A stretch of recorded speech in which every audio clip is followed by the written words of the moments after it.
السلام عليكم ورحمة الله وبركاته. خبر جمتوتا هردفتوتا ورومت ميديا برودكشن. بكجيب تاريتي سلامنا خنيا اسم جرها وسني جتة. الراس جاكون وكم بيكم تي سكنتا نجافردو تنجتو. خيسما تكون قبضتين اسم دجرا. خيسما خنيا كان جعفر أمين جامعة جعفر أمين جافي حواس الرئيسيات دي بسورة فندقين كم جرا. ميجر كبا وجيله جعفر خيس هتكتك داوني. أشوف خرا دبيسا جعفر أمير تي سنت برسا جعفر ولين كرتي غاري.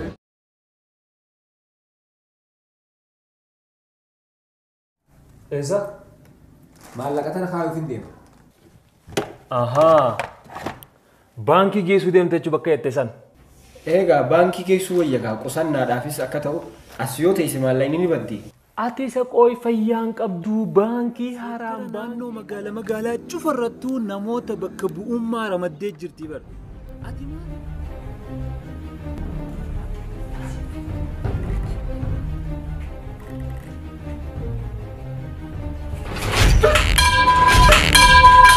Almati siapa?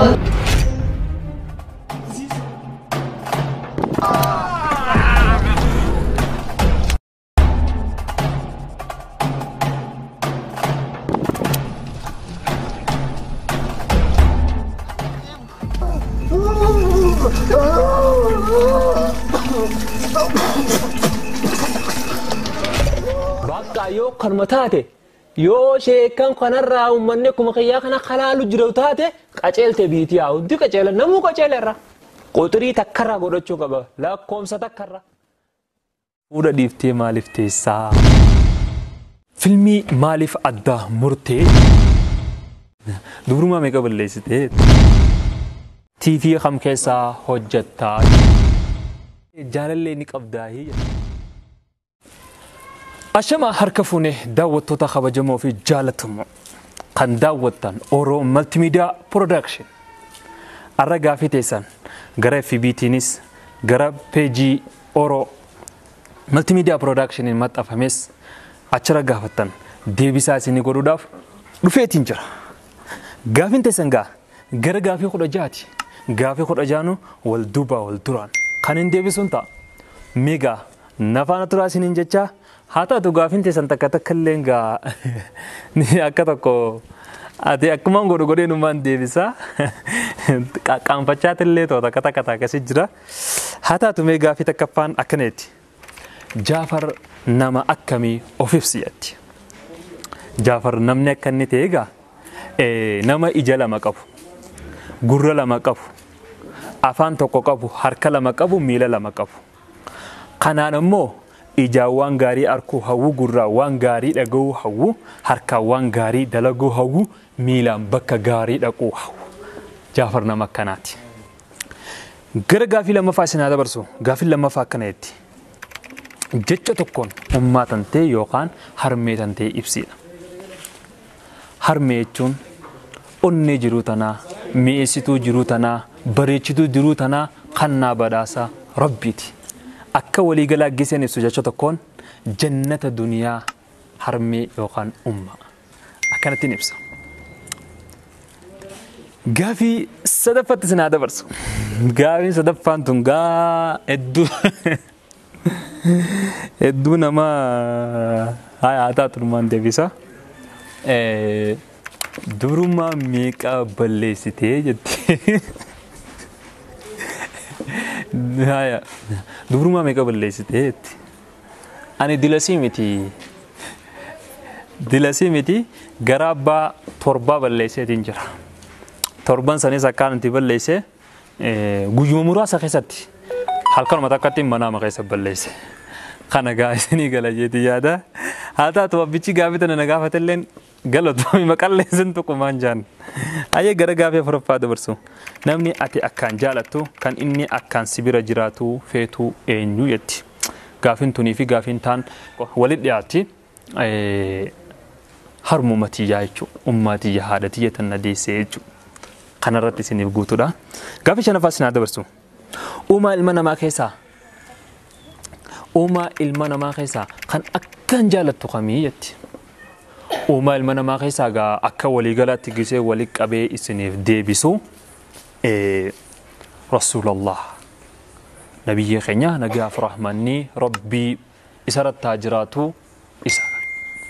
Tana isinis akkasuma yaadagaa. Haa taatu gara gaafii taanitti sinaa dabarsu gaafiin torbaffaan akkanatti sila biyya tam jiraatte feetaayetti. Ani biyyaan jiraachuu fadhu Itoophiyaadha. Namni garuu immoo addunyaa tanarraa Afrikaa, Eeshiyaa, biyyoota garaagaraa jechuun Awurooppaa jiraachuu fadha. Ana immoo biyya tiyyaan jiraachuu fadha. Biyya jechuun onnee harmee waan taateef jechuudha. Tujjaarummaadhaan osoon tujjaara ta'e Itoophiyaan jiraachuu fadha osoon tujjaara ta'e. Garuu immoo yoo miskiina ta'e achiin jiraachuu fadha. Kana egaa gaafiin itti aantu kanatti munshitoota keessaa eenyu akkaan jaalattaa jetti. Munshitoota keessaa gaa namni akkaan jaaladhu Ustaaz Raayyaa Abbaa Mancaati. Maaliif jennaan abbaa munshitootaa. Gam tokkonis qabsaawaa Oromoo saba keenyaa. Gama tokkonis abbaa amantiif hadooduu amantiif dhaabbatu. TV kam keessaa hojjettaa jetti. Kana gaa warri peejii xiyyaa fi fuula FB xiyyaa hordoftan irra guddaan keessaan ni beeytan jeeti yaada. Haa ta'u warran beeyneefis ni ibsa. Ani TV Hamilton hamilee uummataa keessaan dalaga.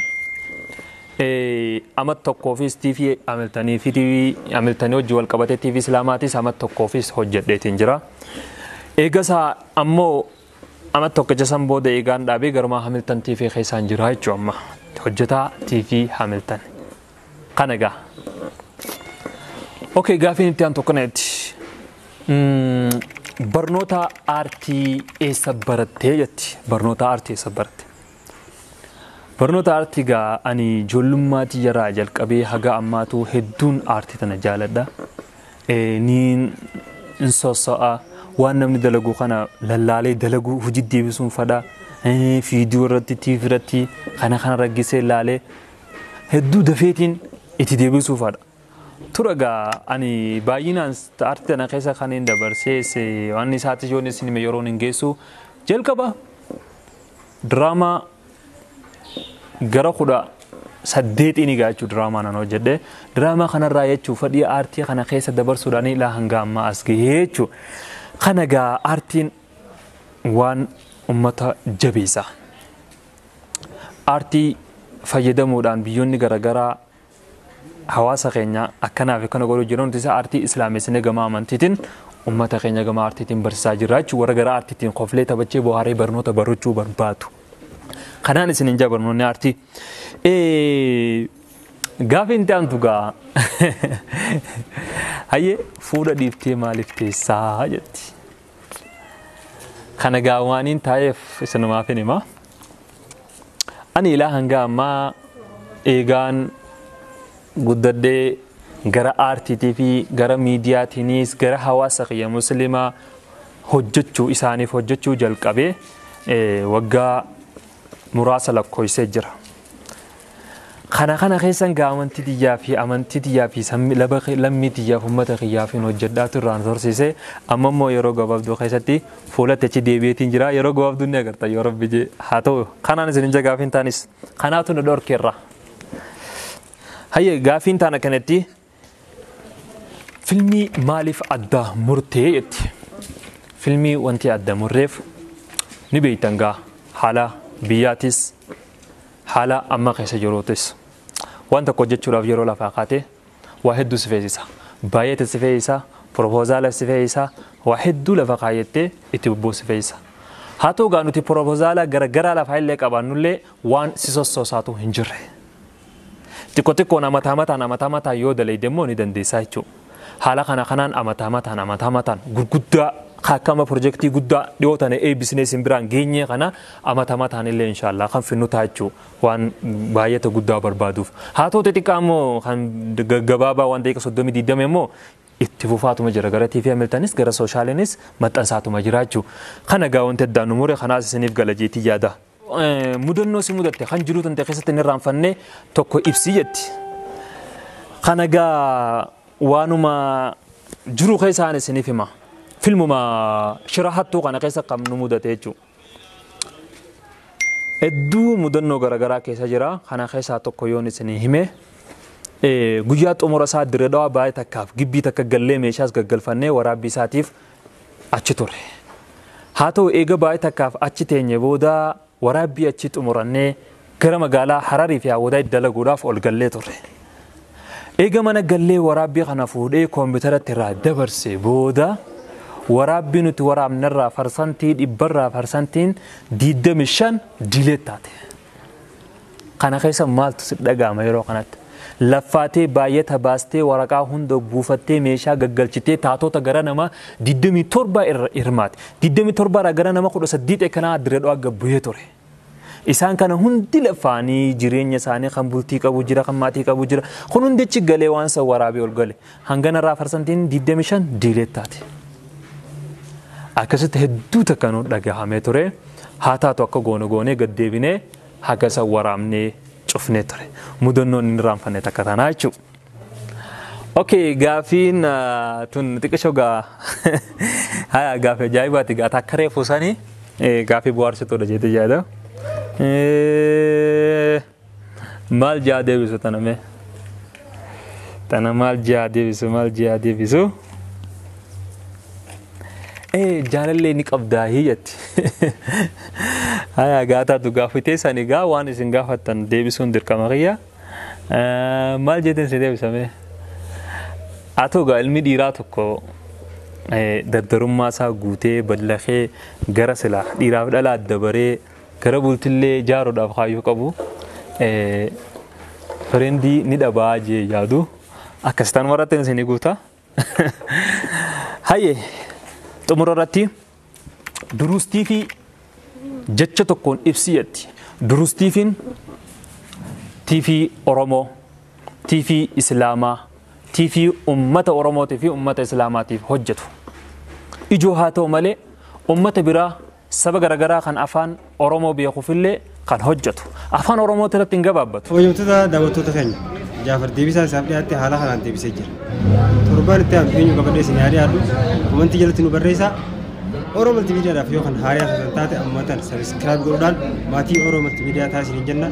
Torban gaarii isin haa ta'u. Waraabulaa.